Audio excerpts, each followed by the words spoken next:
Transcription number 164, speed 100 words per minute. Start. Madam, I would like to say a few words. It was not my intention to speak on this bill at all, but having listened to the speech of the Honorable Minister towards the end of his reply, I am rather provoked, shall I say frankly, to say a word or two about the policy of the government in the matter.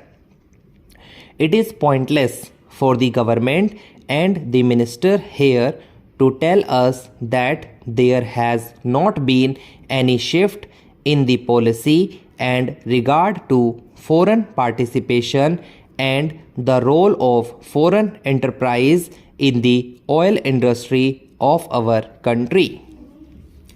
Now, we do not have the time nor the opportunity just at the time to recall the various utterances and statements given solemnly on the floor of this house and in the other house by the then Honorable Minister Mr. Malviya and others of the government, also enunciating certain basic approaches to questions of policy. What was it? In the first place, it was decided after a lot of groping in the dark in the earlier stages that as far as the oil industry was concerned, it should be from now on developed entirely in the public sector, and a beginning was made by exploration and the setting up of refineries with the cooperation of friendly countries like Romania. That is how we began. You will remember, Madam Vice Chairman, as other members in this house will remember, that when the Burma Shell and the Standard Vacuum Oil Company demanded full expansion of their installed capacity, the demand was first sought to be entertained by certain elements in the government, but ultimately the government did not sanction even the expansion of the installed capacity by those concerns.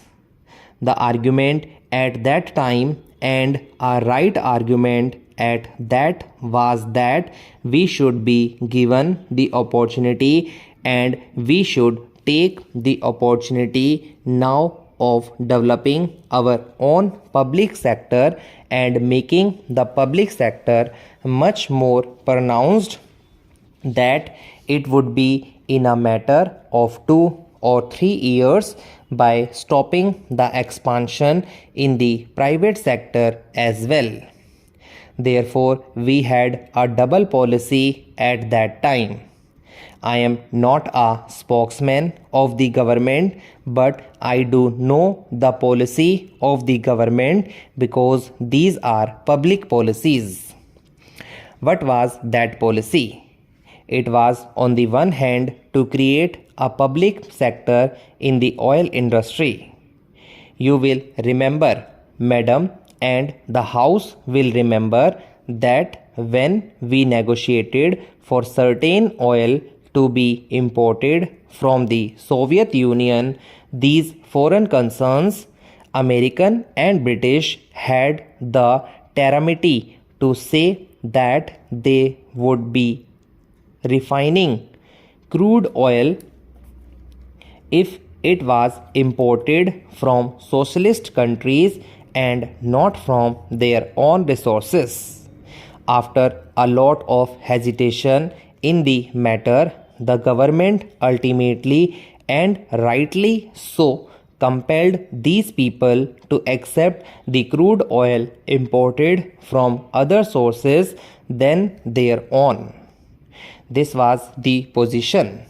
Now, these are not forgotten stories, and I may recall in this connection that the journal called Commerce wrote a series of editorial articles in which the Honorable Minister of Oil at that time was criticized precisely for pursuing an exclusive policy of public sector development in the matter of oil, and these criticisms were repeated also in certain other foreign journals, including the journals that emanate from the United States of America.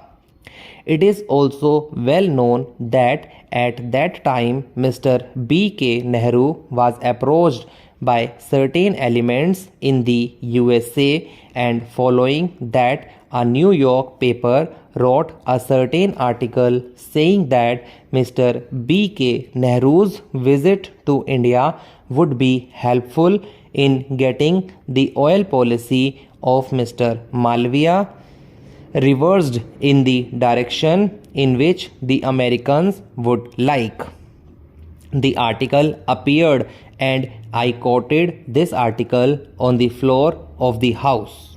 If you would read also other economic journals, you would find that a great debate continued for months and months with regard to what should be the oil policy of the government, and in that debate up to the time I am referring to, the government clearly asserted that oil should be developed exclusively in the public sector in all its stages, especially in refining and exploration.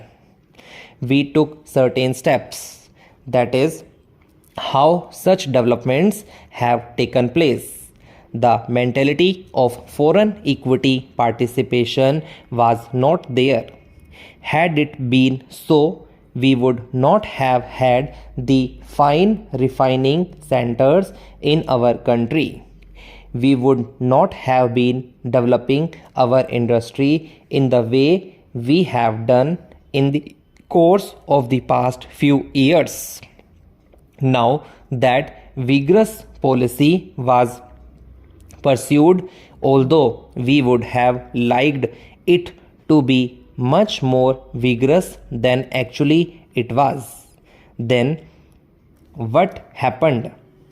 Systematic pressures were brought to bear upon the government in order to compromise this policy, to make the government resile from the position that it had taken. In that connection, you will remember, sir, that the Shahani Committee made a report with regard to the operations of the foreign oil concerns. I am not going to take you time in disclosing the large number of schemes which government has prepared in the course of the last 2 years, some of which are ready to be implemented.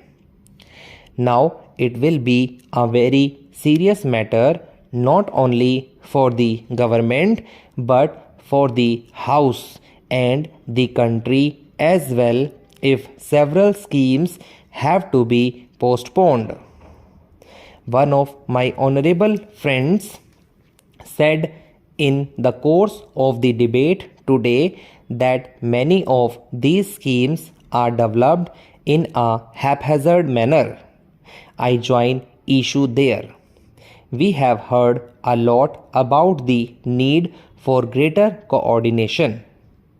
I am aware that there is room for greater coordination not only amongst the different ministries but also between the center and the states, and if I may say so, between the government and the members of this house, and if I may add a little further, between the government and the people of this country.